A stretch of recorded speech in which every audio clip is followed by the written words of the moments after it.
এই আমাদের সিঙ্গেল ছেলেদের একটা সমস্যা চলে এসছে এখন, প্রচুর সমস্যা। কি বলবো, সমস্যাগুলো হচ্ছে এই, যে কোনো চাকরি পেতে গেলে প্রথমে পরীক্ষা দিয়ে পাস করতে হবে, সেটা ব্যাপার আছে। এবার তুমি পরীক্ষার জন্য জায়গায় প্রস্তুতি নিতে হবে, তারপরে তোমার ডকুমেন্টস লাগবে, মাধ্যমিক না উচ্চ মাধ্যমিক, না তোমার আধার কার্ড ঠিক আছে না ভোটার কার্ডে, সবই তোমার ডকুমেন্টস সবই লাগবে। তো ওই রকমই ব্যাপার হয়ে গেছে মনে হচ্ছে জিনিস। তো এই বিয়ে করাটা মনে হচ্ছে ওইরকমই পড়ে গেছে।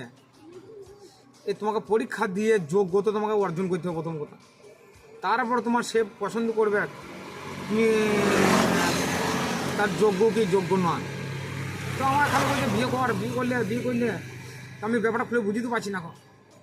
এবার আমাদের বয়স্ক লোক কিছু লোক আছে এখনও গ্রামের মানুষ, তো ও ব্যাপারগুলো বুঝে না যে কোনো কিছু পাস পেতে গেলে পরীক্ষা দিয়ে পেতে হবে, তার আগে কিন্তু পাওয়া যাবে না। তো আমাদের মধ্যে সিঙ্গেল ছেলেদের প্রচুর কষ্ট এখন, প্রচুর কষ্ট।